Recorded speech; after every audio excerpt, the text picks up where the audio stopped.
महाराज जी के चरणों में कोटि कोटि नमन।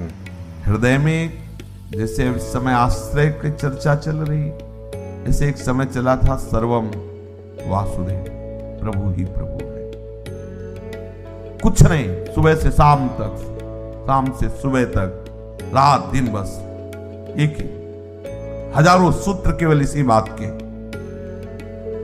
श्री राम वासुदेवास्त्र सर्वम खलमिदम ब्रह्म नेना नास्ति किंचन चिदचिद लक्षणम सर्वम राधा कृष्णमयम जगत वासुदेवास्त्र सब प्रभु ही प्रभु, जड़ चेतन सब प्रभु ही प्रभु। ये प्रदत्त होता है, वहां फिर कोई दूसरा सूत्र थोड़ी चलता है, वो आ गई बात, प्रभु ही प्रभु। प्रभु के आश्रय से क्षमता आ जाती है, अज्ञान अंधकार का नाश होकर तत्व ज्ञान हो जाता है, तत्व बोध हो जाता है। ये बहुत बड़ी बात है, सब जगह प्रभु ही प्रभु, तत्व बोध हो जाता है, अपने स्वरूप का बोध हो जाता है। इसलिए भक्त को वैराग्य या ज्ञान या समता की कोई आकांक्षा नहीं करनी है, केवल भगवद आश्रित हो जाओ, ये आश्रय ही भक्ति है। जब मां गई तो बेटे कहां जाएंगे? ज्ञान और वैराग्य ये अपने आप आपके हृदय में प्रकाशित हो जाएंगे। अनन्य भजन करने वाले जो भगवत परायण जन हैं, उनके हृदय में किसी भी तरह की चाह नहीं होती, अगर होती भी है तो प्रभु से दूर कर देते, न योगक्षेम की, न समता की, न भगवत प्राप्ति की। सच्ची मानना ये बहुत अद्भुत बात है। बस एक सतत स्मरण, मैं प्रभु का हूं, उन्हीं की स्मृति में वो डूबा हुआ है, कोई उसके अंदर आकांक्षा नहीं है। सालोक्य सारिष्ट सामीप्य सारूप्य एकत्व मप्युत दीयमानम न गृहणन्ति बिना मत सेवनम जना। प्रभु का सेवन, प्रभु का चिंतन, प्रभु का स्मरण, प्रभु की लीला गायन, प्रभु की लीला श्रवण, बस उसे देने पर भी वो स्वीकार नहीं करता।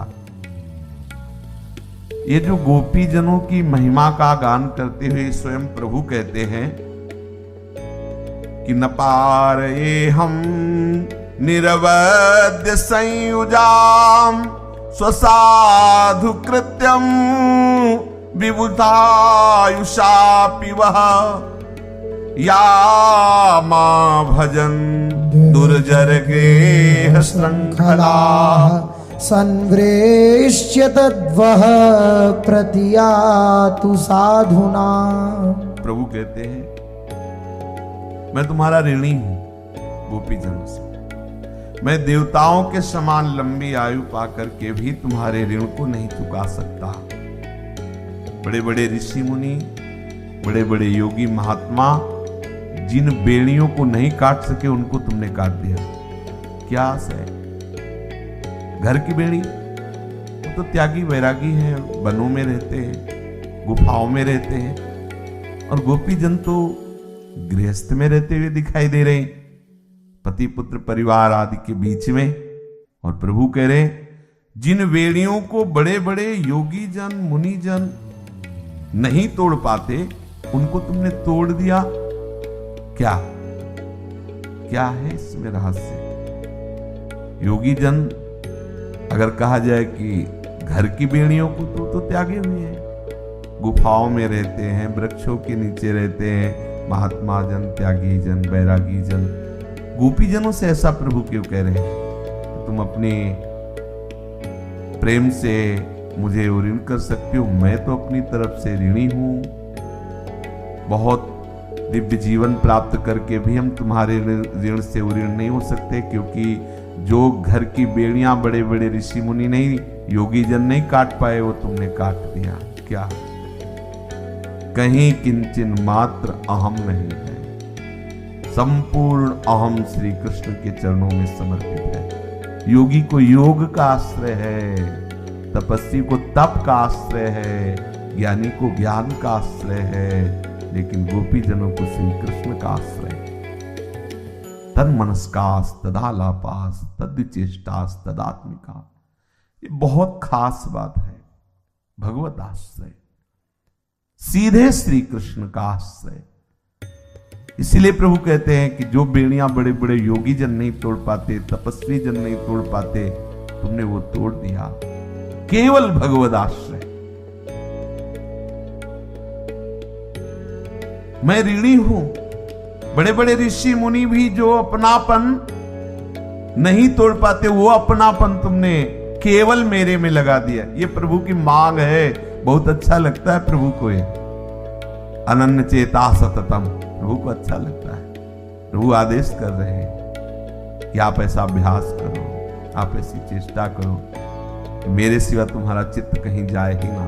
अभ्यास योग युक्तेन चेतसा नान्य का मिला, कहीं जाए ही ना। मात्र मेरे में लगा रहे, मेरे मन वाले बनो, मेरे को ही प्रणाम करो, मेरी ही पूजा करो, मेरे में ही आप मन बुद्धि को स्थापित कर दो। प्रभु स्वयं कह रहे हैं। बहुत बड़ी ये उपलब्धि होगी। बिना वेदांत पढ़े आपको तत्व ज्ञान हो जाएगा। बिना प्रयास के समता आ जाएगी। बिना योग के प्राण संयमित हो जाएंगे। बिना योग के प्राणायाम के बिना प्राण सूक्ष्म हो जाएंगे। देख लेना, योगी प्राणायाम के द्वारा समाधि कुछ क्षण के लिए प्राप्त करता है, लेकिन प्रेमी की चलते फिरते उठते बैठते हर समय समाधि लगी रहती है। प्राण अत्यंत सूक्ष्म हो जाते हैं। आपको ये बड़ी दुर्लभ बात है, पता नहीं होगा कि संप्रज्ञात और असंप्रज्ञात समाधि में पहुंचना कितना कठिन है। लेकिन दोनों समाधियों से परे एक है प्रेम समाधि, भाव समाधि। इसमें अनुराग समाधि में डूबा हुआ उपासक बिना प्राणायाम के प्राणवायु अत्यंत सूक्ष्म हो जाती है। और यहां तक कि प्रेमियों में ऐसी दशा देखी गई कि नाड़ी भी नहीं चल रही और श्वास भी नहीं चल रही। देखो कैसी समाधि। ऐसा मृत्यु दशा जिसे कहा गया। प्राण नहीं निकलते पर प्राण चल भी नहीं रहे, संकेत भी नहीं हो रहा कि जीवन है कि नहीं। नाड़ी भी बंद है, श्वास भी बंद है, धड़कन भी नहीं लग रही और प्राण है। और काफी समय तक ऐसी स्थिति के बाद एकदम प्राण संचलित हो गए। जैसे असंप्रज्ञात समाधि में स्थित महापुरुष अपने को जमीन के नीचे भी खुदवा कर समय निर्धारित करके अंदर बंद हो सकता है। महीने, 15 दिन, 10 दिन, जितनी जैसी सामर्थ्य, 6 घंटे, 10 घंटे, 24 घंटे, उसे श्वास की जरूरत नहीं पड़ेगी। प्राणों का संयमन करके संकल्प किया समय का, उतनी अवधि तक प्राण स्पंदन रुक गया। जीवित है, न श्वास चल रही न नाड़ी चल रही। सारा का सारा यह जो शरीर का श्वास लेना है, जल पीना है, लघुशंका करना है, शौच, जितनी भी चेष्टा सब बंद हो गई। असंप्रज्ञात समाधि में वो मृत तुल्य दिखाई दे रहा, मरा नहीं है। एक बार बाबा समाधि में ऐसे मोहनपुर में बैठे हुए थे। कुछ भक्त दर्शन करने गए, ऐसे मुंह खुला हुआ था, आंख खुली हुई थी, निश्चेष्ट। सबने नजदीक जाकर देखा, श्वास भी नहीं चल रही। बाहर निकल के बोले बाबा पधार गए। दौड़े मोहनपुर वाले, जो बोले ये तो रोज स्थिति रहती बाबा, चलो बाहर चलो। होश नहीं। 8-8 घंटे, 10-10 घंटे, 18-18 घंटे समाधि में। ये तो समझ में आ रहा समाधि है, लेकिन पोछा लगाते हुए, पात्र मार्जन करते हुए, सारी चेष्टा करते हुए और समाधि में स्थित रहना, न पद्मासन लगाया न प्राणायाम किया, यह है प्रेम समाधि। उसमें तो उत्थापन होता है, इसमें उत्थापन ही होता नहीं। चलते फिरते उठते बैठते समस्त योगों के योग प्रभु उनके मानस पटल पर छाए हुए हैं। उन्हीं की रूप माधुरी में डूबा हुआ है। शरीर से चेष्टाएं हो रही। निश्चेष्ट चेष्टा को देखकर समाधि का तो परिचय हो सकता है, लेकिन चेष्टा युक्त समाधि, ये तो आश्चर्यमयी बात है कि वो देख रहा है, वो हंस रहा है, चल रहा है, फिर रहा है, रो रहा है और समाधि में है। स्वामी जी तो कह रहे हैं आओ समाधि की तरह, नित्य विहार लगी समाधि विहार की।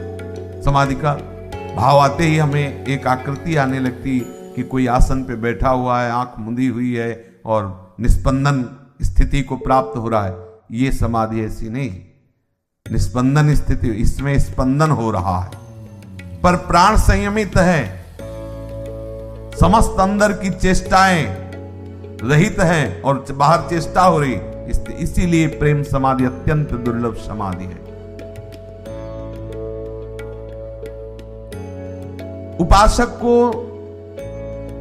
अनन्य भाव से प्रभु में समर्पण करना है। समर्पण ही सबसे बड़ी साधना, सबसे बड़ी स्थिति है, जिसके लिए प्रभु स्वयं गोपी जनों से कह रहे कि बड़े बड़े ऋषि मुनि अपनापन बना रहता है, साधन में बना रहता है, देखा है। प्रधानता साधन की होती है, भले अंदर से हम आश्रय मांगते हैं गुरुदेव का, शास्त्र का, संतों का, प्रधानता हमारी तपस्या साधना की होती है, और गोपी जनों के अंदर प्रधानता श्री कृष्ण की है। साधन तो गृहस्थी के दिखाई दे रहे हैं, लीपना पोतना दही मथना आदि आदि आदि, पर उनके हृदय में केवल श्री कृष्ण। खास बात समझ लीजिए, जिसके लिए स्वयं प्रभु कह रहे हैं कि मैं तुम्हारा ऋणी हूं, देव शरीर धारण करके बहुत काल तक भी हम तुम्हारे ऋण से उऋण नहीं हो सकते। यह है अपनेपन, समर्पण की बात। भक्त प्रभु के भजन में तल्लीनता आश्रय से प्राप्त करता है। देख लेना, एक दिन ऐसा आएगा कि पूरा का पूरा अंतर आपका बदल जाएगा, अंतर बदल जाएगा। आपको खुद आश्चर्य होगा कि हमारे अंदर इस कोटि का भजन कैसे हो रहा है। हमारे अंदर तो ऐसी कोई सामर्थ्य नहीं, पता भी नहीं चलेगा कि कब निरंतर भजन प्रारंभ हो गया, ऐसी स्थिति आ जाएगी। हम बाट जो हैं प्रभु की कृपा की, प्रभु के आश्रय से इसकी निरंतर हमारा भजन हो। भक्त प्रभु के चिंतन में, प्रेम में इतना डूबा रहता है कि उससे बाहर की कोई सुध नहीं रहती, अपने में कोई कमी दिखाई नहीं देती, क्योंकि अपना चिंतन ही नहीं रहता, कुछ पाने की इच्छा ही नहीं रह जाती। पर जैसे बालक सर्वथा मां के आश्रित रहता है, तो बालक की संपूर्ण पूर्ति का विधान मां करती है, ऐसे ही प्रभु, क्या इसे तत्व ज्ञान चाहिए, क्या वैराग्य चाहिए, क्या समता चाहिए, किस कोटि की स्थिति चाहिए, वो मां की तरह स्वयं सृजन करते हैं समता का, तत्वबोध का, और उसके हृदय में वैराग्य का। बस आप आश्रित हो जाइए। स्वामी जी महाराज कह रहे हैं, स्वामी श्री राम सुखदास जी महाराज, मैले कपड़े उतार करके, धो करके, सुखा करके स्वच्छ कपड़े पहनाना, श्रृंगार करना, ये मां की जिम्मेवारी होती। ऐसे ही हमारे प्रभु हमारी मलिनता को हटाएंगे, उज्जवल ज्ञान प्रकाशित कर देंगे, प्रेम रस में हमारे हृदय को कर देंगे। विश्वास करो, वो मां की तरह करेंगे। भक्त का खास कर्तव्य है प्रभु में समर्पित होना, प्रभु को अपना मानना, प्रभु के चरणों का आश्रय दृढ़ करना। भक्त का एक ही कर्तव्य है, वो अपने कर्तव्य को देख ले तो सारी बात भगवान का कर्तव्य है पालन करना, वो करेंगे। स्वामी श्री राम सुखदास जी महाराज के भक्त का खास कर्तव्य है प्रभु को अपना मानना, प्रभु के चरणों का आश्रय लेना। भक्त अपना कर्तव्य करे तो प्रभु अपना कर्तव्य कर देते हैं, योगक्षेम का वहन कर देते हैं, समस्त मलिनता का नाश कर देते हैं, संसार समुद्र से पार कर देते हैं, तत्वबोध करा देते हैं, समता स्थिति आ जाती है। बिना चाहे उसे कर्म योग, ज्ञान योग, भक्ति योग सब प्रदान कर देते हैं। जो प्रभु का भक्त होता है उसको ऐसा नहीं कि वो एक योग का ज्ञाता है, वो संपूर्ण योगों का ज्ञानी हो जाता है, क्योंकि प्रभु योग कराते हैं। तेसाम सतति युक्तानाम भजताम प्रीति पूर्वकम ददामि बुद्धि योगम तम। जब भगवान ने बुद्धि योग अपने में करा दिया तो भगवान तो ज्ञान समुद्र है, भगवान योग समुद्र है, वैराग्य समुद्र है, प्रेम समुद्र है, तो भक्त में सब आ जाता है। कर्म योग, ज्ञान योग, भक्ति योग, प्रेम योग, सबका उसे ज्ञान हो जाता है, सबका उसे रहस्य पता चल जाता है, क्योंकि सबका आश्रय प्रभु है। ज्ञान भक्ति सबका आश्रय। कर्म योग में शांत रस, ज्ञान योग में अखंड रस, भक्ति योग में अनंत रस। शांत रस और अखंड रस में ये अनंत रस नहीं है, पर अनंत रस में शांत रस और अखंड रस अर्थात कर्मयोग और ज्ञान योग ये विराजमान है। जो भगवद आश्रित है उसे अनंत रस की प्राप्ति होती है। ज्ञानी अखंड रस, कर्मयोगी शांत रस। शांत रस, अखंड रस, अनंत रस, ये सब भगवद आश्रित के हृदय में प्रकाशित होता है। ज्ञानी तो भक्ति से रहित हो सकता है, लेकिन भक्त ज्ञान से रहित नहीं हो सकता। ज्ञानी भक्ति से रहित हो सकता है। जैसे वेदांत निष्ठा वाले महापुरुष हैं, तो ये जो सेवा उपासना है इसे अविद्या ग्रसित मानते हैं, अविद्या युक्त है, माया युक्त है। जब दूसरा कोई है ही नहीं तो हम किसकी आरती करें? वेदांत निष्ठा, अहम ब्रह्मास्मि, वही ब्रह्म जिसे हम उपास्य मान रहे हो, मेरा ही स्वरूप है, मैं हूं। अब किसकी आरती करें, किसकी पूजा करें? तो ज्ञानी तो भक्ति से रहित हो सकता है, लेकिन भक्त ज्ञान से रहित नहीं हो सकता। कोई भी भक्त बताइए जो अज्ञानी हो। तुकाराम जी, एकनाथ जी को, जितने भी महापुरुष हुए आप देखो, उनकी वाणी पढ़ करके तत्वबोध झलकता मिलेगा आपको। अरे गोस्वामी जी महाराज सरल से सरल भाषा में कह रहे, जड़ चेतन जग जीव जत सकल राम में जान। इससे बड़ा कोई तत्व ज्ञान है? सकल राम, सकल में आप भी है ना, सकल में आप भी है ना, आप थोड़ी अलग से थोड़ी है, सकल में तो वही है ना, सर्वम में तो अपने, तो यहां भी तो अस्तित्व जो अहम अलग था वो उसमें लय हो गया तत्वबोध। ज्ञानी तो भक्ति से रहित हो सकता है, पर भक्त ज्ञान से रहित नहीं हो सकता। कभी गोपियों ने वेदों का अध्ययन नहीं किया, श्रुतियों का अध्ययन नहीं किया, कभी गोपियों ने जाकर किसी ज्ञानी महापुरुष की उपासना नहीं की, कभी गोपियों ने जंगल में जाकर के तपस्या नहीं की। पूज्य स्वामी श्री राम सुखदास जी, फिर भी विलक्षण स्थिति। प्रभु कह रहे मैं तुम्हारा ऋणी, ऐसी विलक्षण, देखो प्रेम समाधि। दही बेचने जा रहे हो, जंगल में जा रहे हो, कह रहे कोई दही नहीं, जंगल में। उनको पता ही नहीं कि गांव है कि जंगल है, बेसुध है। गांव में जा रहे हैं, दही बेचने निकल रहा, गोविंद ले ले, दामोदर ले ले, माधव ले ले। कैसी स्थिति है? उनकी विलक्षणता क्या है? क्या उनको तत्व ज्ञान नहीं? वासुदेवा सर्वम ज्ञान है। नखल गोपिका नंदनो भवा नखिल देहिना मंतरात्म। भगवद आश्रित से।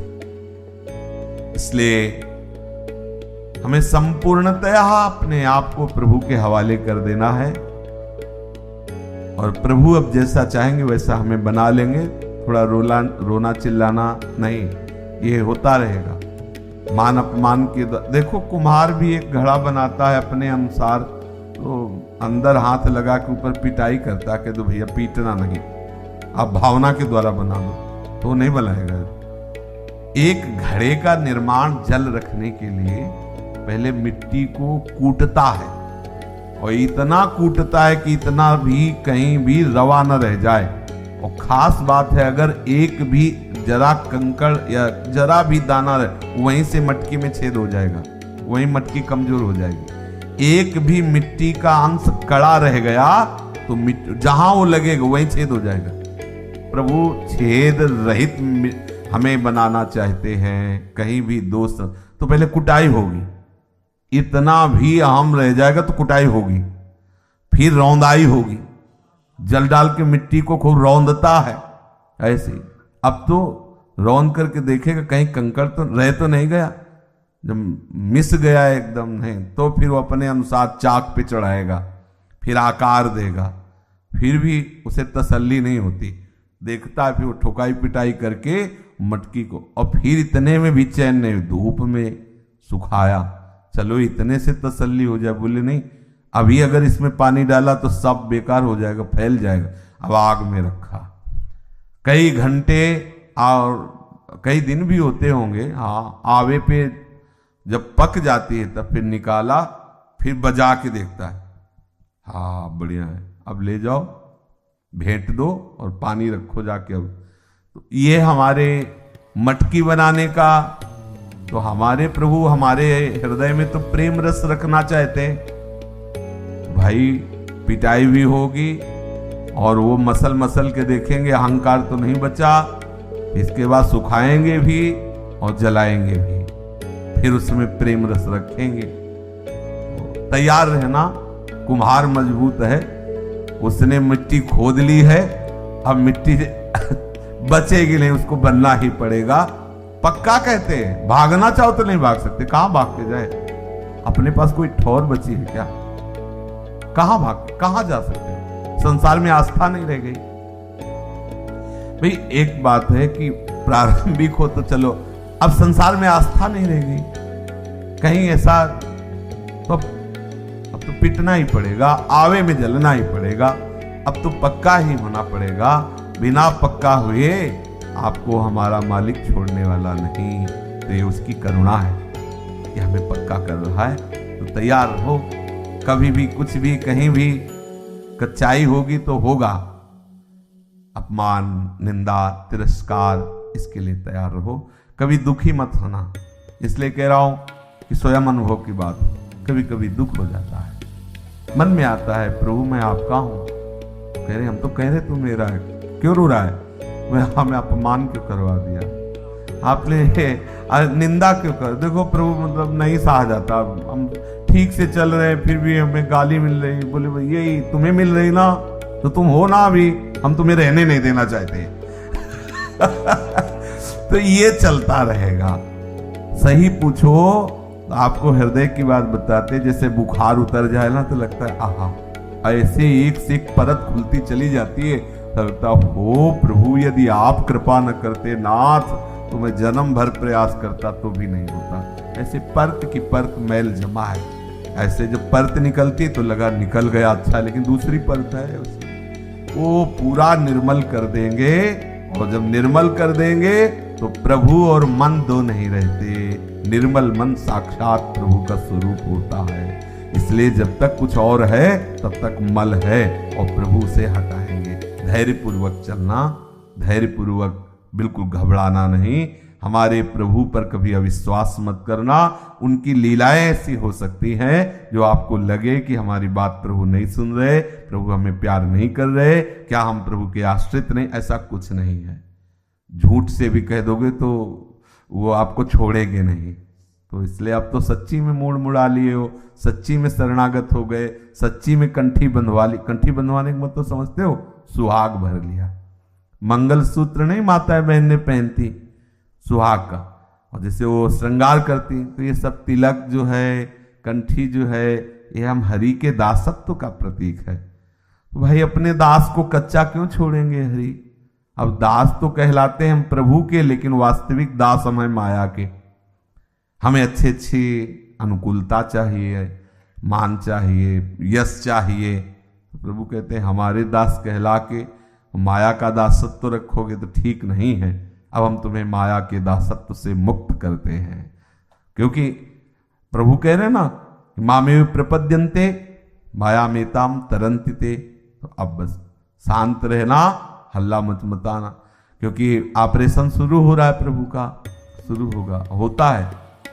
हम जब कब कोई बात कहते हैं ना तो हमारे ऊपर बीतती तब हम कहते हैं।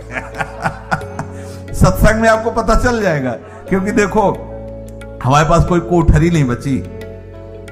एक होता है ना कि एकांत में कोठरी होती, उसमें माल जमा है, अपने पास नहीं है। अपने अगर एक भी कण आया तो आपको पता चल जाएगा कि आ गया है, कोई ना कोई कहीं से पड़ गया है।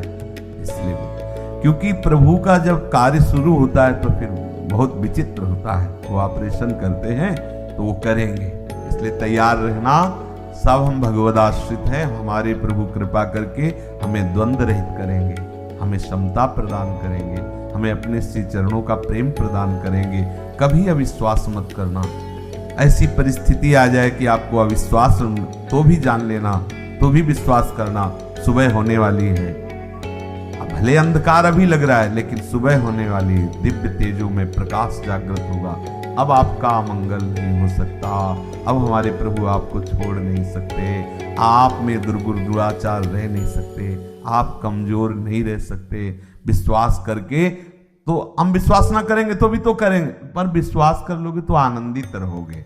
जैसे हमें पता है कि आप हमें सुधार रहे हो, जैसे डॉक्टर है ना, मान लो हमारे हाथ में यहाँ कोई नस चढ़ जाए तो बगल में एक महात्मा रस्सी से बांधते हो, गए हम भी कभी ऐसा, तो रस्सी से बांध के और लात रख के और फिर उसके न, तो अब हम आनंद पूर्वक यद्यपि चिल्लाते हैं पर सह रहे, क्यों? हमें पता है हमारी नस ठीक की जा रही, हमारी नस ठीक की जा रही, हमारे हरि हमें सुधार रहे। ये सत्संग के द्वारा बैठा लीजिए।